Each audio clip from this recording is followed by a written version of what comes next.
Hello and welcome to The Spaghetti Wall, a podcast where we explore thoughts, feelings, and tools to help you thrive. I'm Jason Wilcox, a licensed clinical social worker. And I'm Dr. Tansei Lee, a licensed clinical psychologist. In today's show, we'll be diving into thinking distortions. Thinking distortions are those mental twists that makes our thoughts feel like facts, which can really mess us up and make us act in ways that may not reflect our values. And so, we're going to unpack why thoughts aren't always reality, talk about how feelings can mislead us, especially when they're intense, and share some tried and true tips for catching, questioning, and loosening our grip on them. Yes, this is fundamental work that we find in CBT, ACT, DBT, and many other evidence based therapies. Yeah, so let's start with the core truth. Just because you think something doesn't make it objectively true. Thoughts are automatic. They pop in, but they don't always reflect facts. Let's dive into some examples. So you might think, nobody likes me. This is a feeling driven thought. It's not verified fact. What tends to happen is that we confuse our thoughts, especially the negative ones are the ones that feel really intense, with reality. So I might think, I feel really angry. So this person must have wronged me. But that is actually emotional reasoning. And that is a thinking distortion. There are many of them. Let's go through some of them now. There is the all or nothing thinking. It's where we believe everything is either good or bad or nothing in between, right? There's filtering, which is focusing on the negatives and ignoring the positives. There's personalizing, which is unfairly blaming yourself for anything that goes wrong. There's the mind reading, which is assuming you know what others are thinking. Catastrophizing, which is imagining that potential negative consequences will be disastrous. Overgeneralizing, reaching a conclusion about one event and then applying it to everything. For example, one poor math test score causes you to say you're not good at math. Then there's emotional reasoning, believing something is true because you feel it is true. Labeling is our next one, reducing yourself or others to a single characteristic. For example, I'm a failure, or they're just drunk. Should statements is our last. Thinking in terms of what should be said or done. This is often based on rules learned in the family or in society or culture around you. That's a really great list, Jason. Thanks for sharing with us. In some sense, every thinking distortion follows a pattern. Just because your brain holds a thought like, I'm a loser, I'm stupid, it doesn't mean it's true.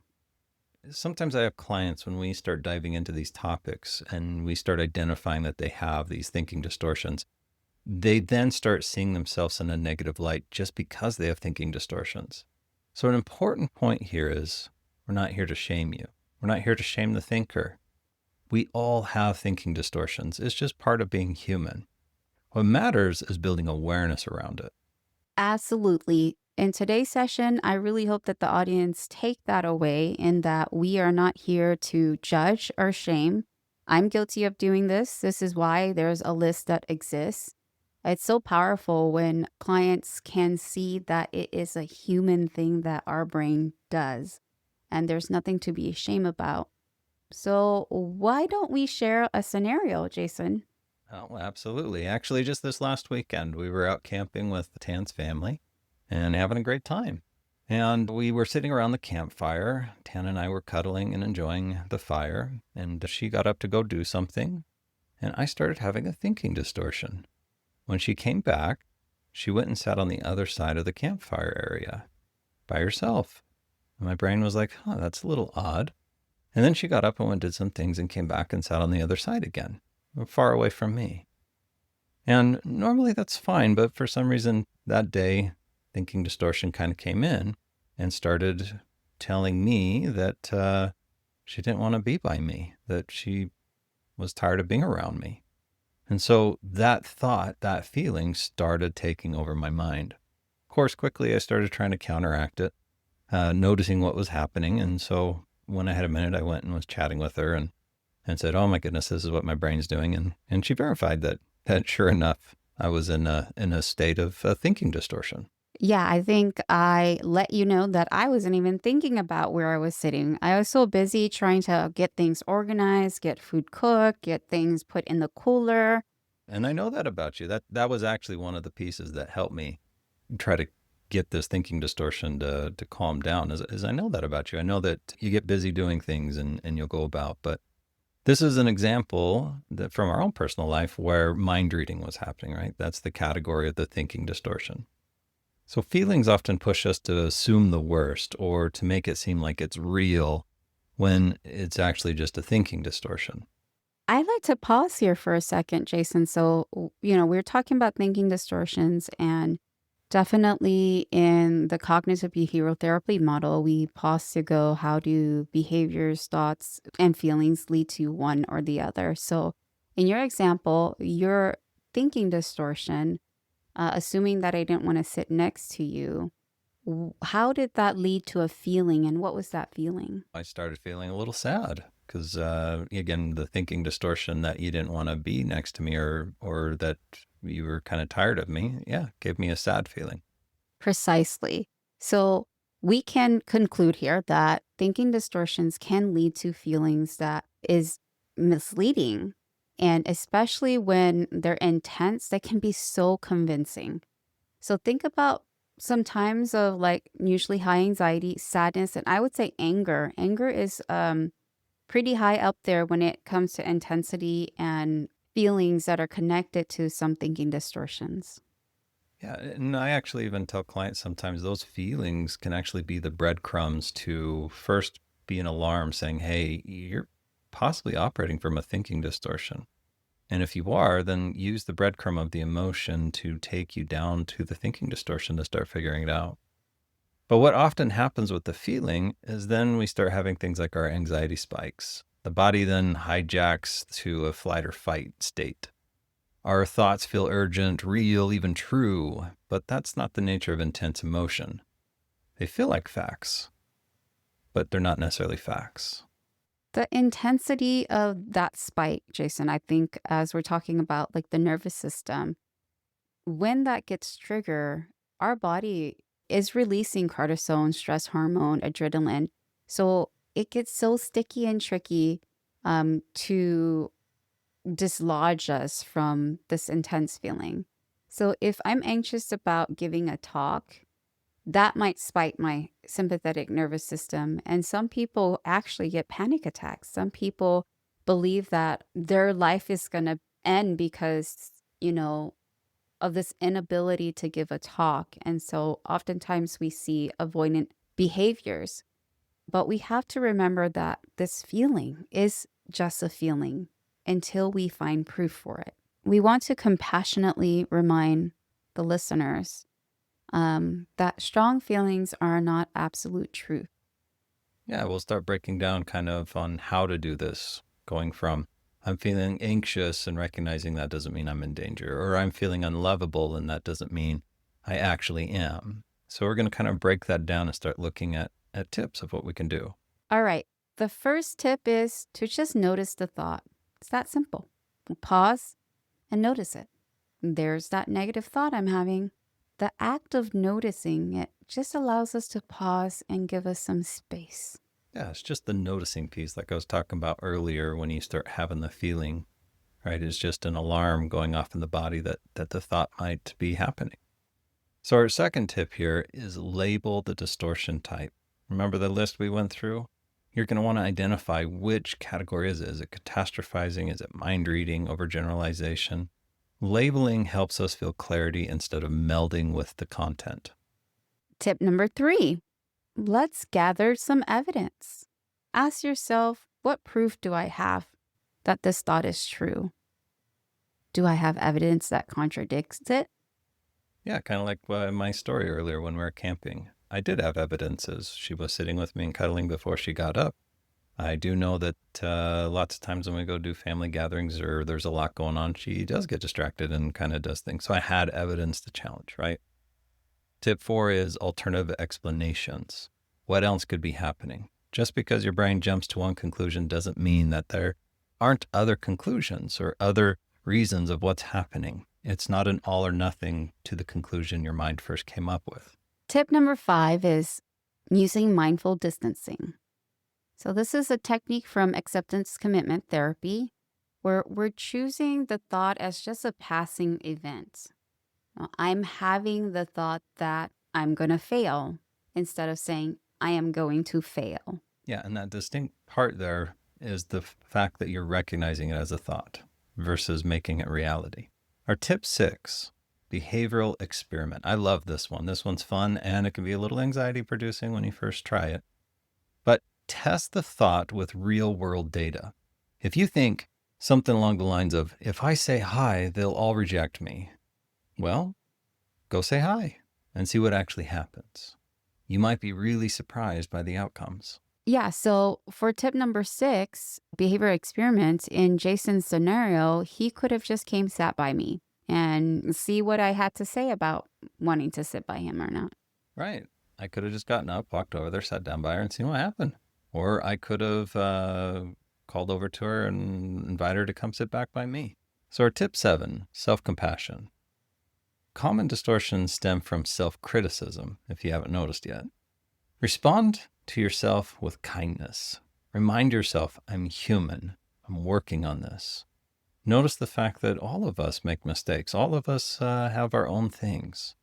One of the tips I often give clients to try to help them get to this state of the self-compassion, we talked about it in one of the other episodes when we were talking negative core beliefs, but what you're doing is you're going to start identifying someone that you love dearly. Maybe it's your child, maybe it's a parent, maybe it's a sibling, maybe it's your lover, your partner, and then put them in your spot and imagine them if they were in your spot.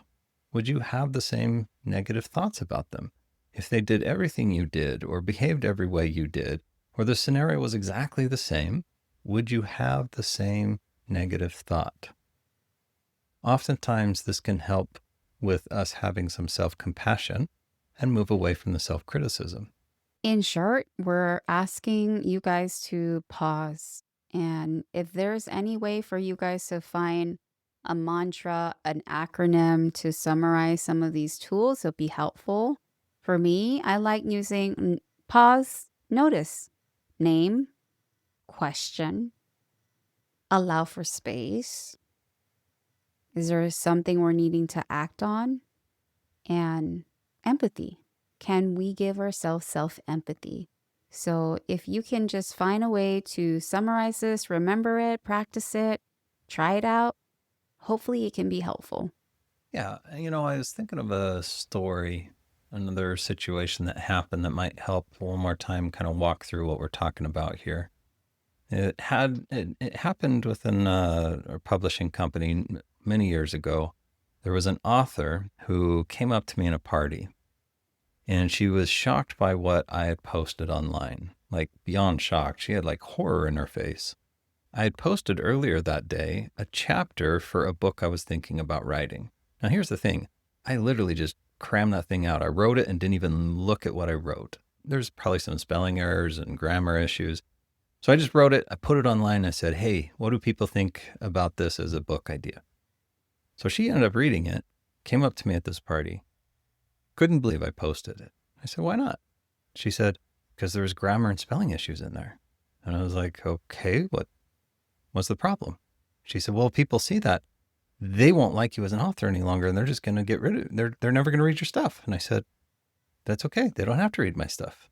There's going to be lots of people that like what I write, and they're going to enjoy the process of just reading what I put out there for them to engage with me. But it's interesting because her reaction has to do with everything we're talking about. It has to do with the thinking distortions. Thank you for sharing that, Jason. So let's go through the tools. So the first one would be, let's notice the thought. What is the thinking distortion in this author's reaction with Jason? The thought was that she was worried if she posted something that people would think of her as a bad author and not want to read her work. Tip 2, label the distortion type. So what kind of type? She's mind reading of her audience, of those that would read what she posts. Tip 3, gather the evidence. She can look at the things that she's posted throughout her life and see that people are normally wanting to engage. They normally want to be positive, and there are those out there that want to say negative things. But for the most part, people that are going to engage with you, they're going to want to positively engage. And then she could look at other people. Like she could have looked at my post and noticed that people wanted to engage positively. Next is that tip 4, alternative explanations. So if something did happen where someone posted something negative, she could look at alternative explanations of, oh, that person, they're just feeling like they want to be really critical, or they're just having a bad day. It doesn't mean the thinking distortion. It doesn't mean that nobody's going to want to read my work.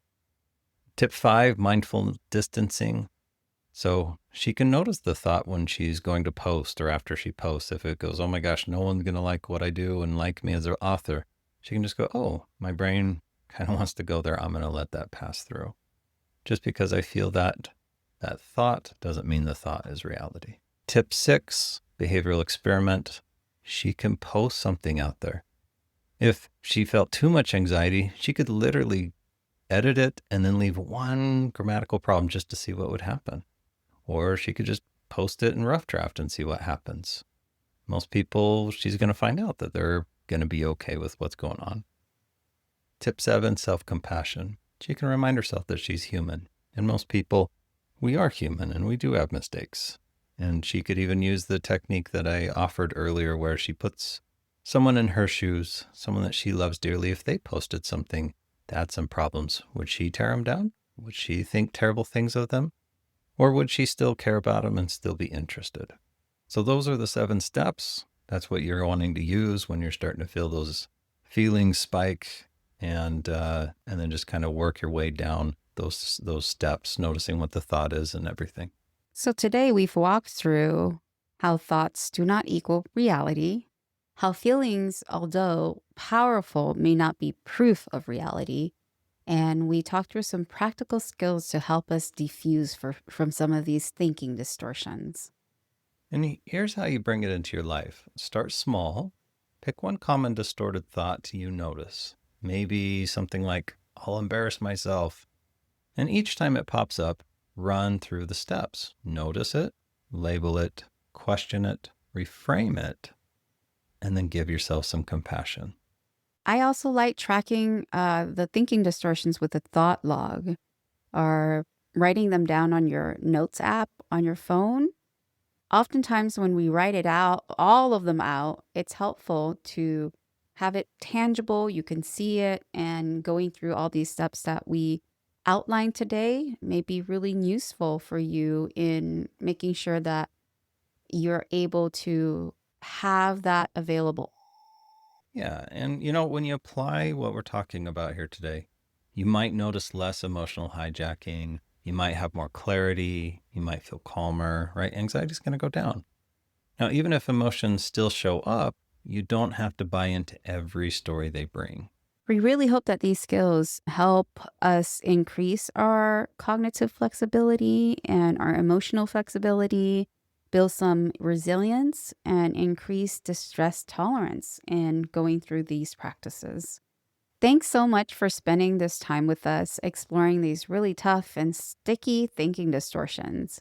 We love diving into the how and the why. Just remember, you're not alone. There's a reason why this list exists. And so, anytime you come up with it, please do refer back to some of these tricks.